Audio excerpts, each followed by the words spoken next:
Episode 12, Mad Idolatry. We got side boobs, Latchcomb and Upsada, and hangover cures for the future. Seth eats Kelly's face.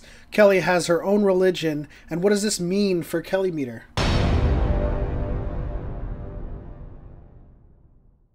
That Lamar, man. John Lamar. He is the man. Making things move. Some hottie in his room. I didn't even think that you could, show that much That's skin. true.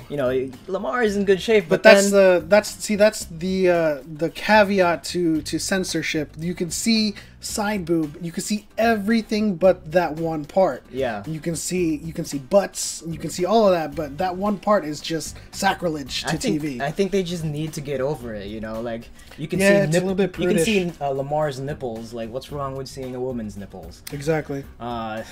It was nice to see. I would admit, I was a little surprised when that whole sequence happened. Ed Mercer is going around because he's feeling lonely. So he hits up everybody. He hits up Bortus. And look, hey, you got your Bortus. I mean, you didn't get an entire episode, but you got him and Clyden, and they were about to, or they were putting their child to bed, and then they engaged in a game called Hot Potato. Latchcomb over a glass of Upsada, which apparently is poop.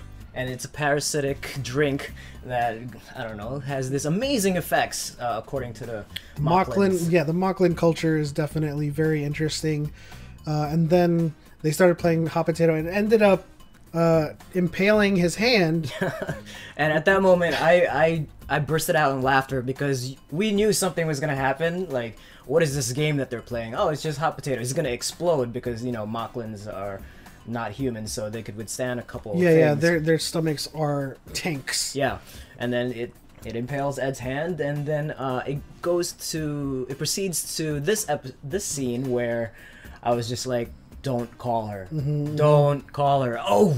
And you did. I was glad he did because, it's about time they stopped beating around the bush, beating around the subject. Absolutely. And I think I was getting tired of that. It's like every episode, it's Kelly saying sorry, how many times she's going to say sorry, and how many times is Ed going to blame her, like all this like up and down with the relationship. So if you're going to get together, just get together and get it over with. And they ended up having a hangover.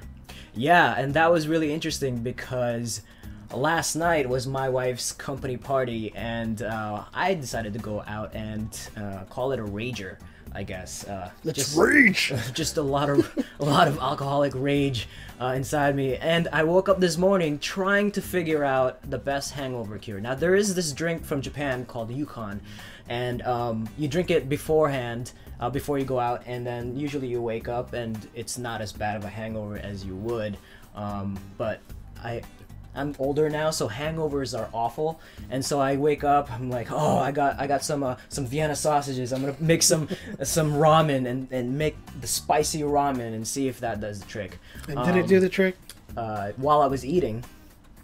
Oh well. But it totally brought me to the scene when they were hung over on the bridge, and like even the beeping sounds were really annoying me. I remember was like, because I didn't know that was what's happening in this episode, and I was telling, I was like, dude, that's really annoying. So that beeping actually was an anomaly in their scanners because they found a planet, or they had stumbled on a planet because they were going out to perform some scans on a star. And then they crash landed on this planet that just happened to phase in. It's a multi-phasal planet, and 700 years is 11 days. On their side is 11 days on the Orville side, and that's a pretty huge deal for, like, I can't wrap my head around how someone could, bridge the gap in terms of time, because... Yeah, because that would be just an advanced society no matter what. Because... Right. You meet first of all, Kelly just like botches everything, right, and shows herself to a little girl. Yeah. And I mean, I think at that point we would all kind of choose to help the injured girl, but at the same time she broke the prime directive, or what it's called in Star Trek. They broke the cultural contamination policy, and they ended up starting worshipping Kelly 700 years in the future. In the name of Kelly. And I actually pointed out, it looked like they were in the same set as the Biodome episode. The same front, the same house, and the same hangers where they got the clothes in that episode. You gotta save money wherever you can save money. I was actually happy about this episode, even if it was Kelly centric, because it really kind of showcased her character a little bit more. It wasn't a whole episode of her crying to Ed, and so like this cultural contamination happens, and it turns out that she becomes their god. Yeah, the word of Kelly, as it were. I kind of called that they'd have a statue, and I was right. Yeah.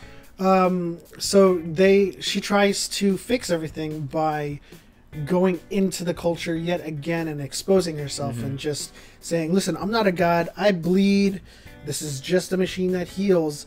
And you know, it's successful, but then, you know, the church, this is another social topic where the church kind of hides things and kind of just lies to the masses. And so one of his, I guess, subordinates or bishops or whatever, kind of stabs in the back and just kind of all kinds of subterfuge to keep the truth about Kelly away from the people. And so they find out 700 years later, it's like this massive, it's bigger than ever. Yeah, it's like that. The church, the TV churches, like in today's societies, it's just huge following. And then there's like wars over it. I mean, it's very an echo of society right now. It's culturally relevant to all the religions at war, but that was the effect. That was the profound effect of one mistake.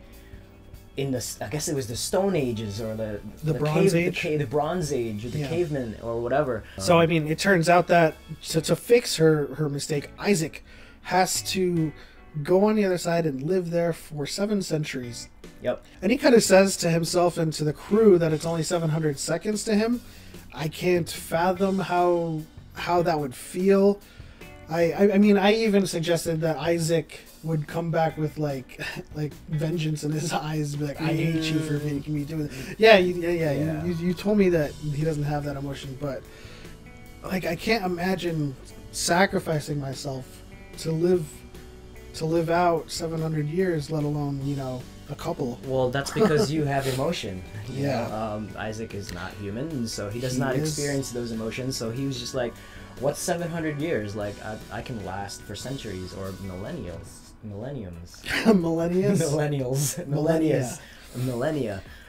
So he comes back and they're like the most spacefaring technology and all kinds of like exploration. They've got hundreds of ships out in the galaxy, and at first I thought that's how the Kalons came to exist. Isaac went into a developing planet, and then, you know, temporal shit, you know, happens, and then they come back, and that's the Kalon civilization. But that doesn't make sense because he didn't go back in time. So that's just the mistake. Yeah, but you know what? Overall, the season is over, and it was kind of an underwhelming finale. You know what I mean? Like I was expecting. There definitely wasn't like a huge cliffhanger to go into season 2. Yeah, and you know, if you guys haven't heard, there was actually a 13th episode that they're saving for next season, I guess.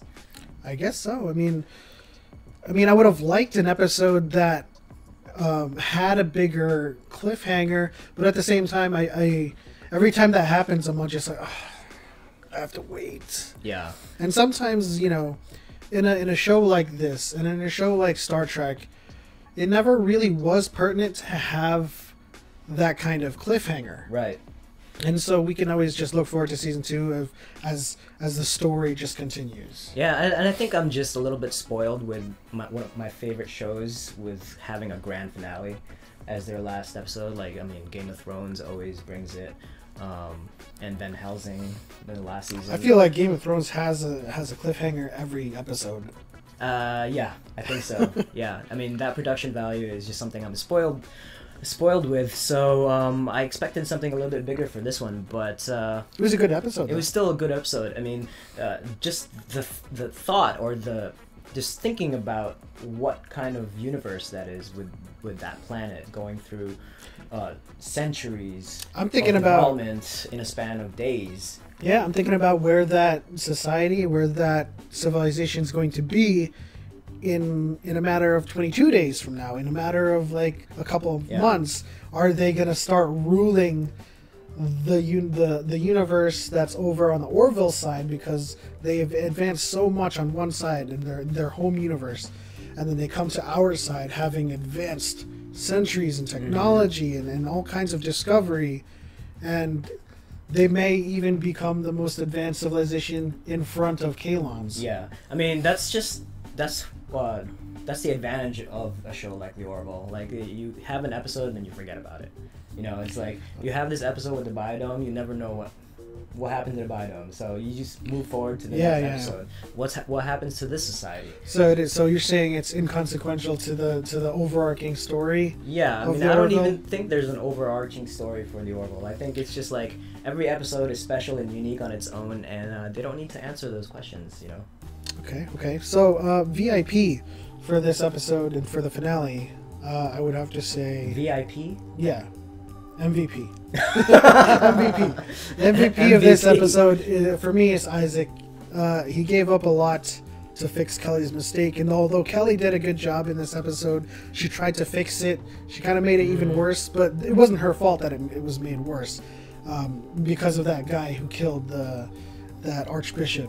Volantis or something. Yeah, something like that. He killed him, kept the truth away from the people, and it got worse. It wasn't her fault, but Isaac, I can't imagine anybody else going in for 700 years. You'd be surprised who my MVP is. My MVP is Kelly. Believe it or not, my MVP is Kelly, because we got an episode where she wasn't saying sorry all the time, and she actually, and the episode ends with her just kind of breaking things off with Ed's like, this is probably unprofessional, your decision making affects, like, their relationship is going to affect his decision making in the future. And I thought that was like, yeah, you go girl, that was a great decision. You say it, you tell it like it is. So yeah, it was a great decision on her part, and it definitely kind of puts the kibosh on that little sub arc that they had over the course of this season. Finally they got together, they kissed, Seth ate her face. That was amazing. Like, I feel like Seth was getting ready for like a big tongue action he wanted kissing scene in there. He just went all like and swallowed her mouth.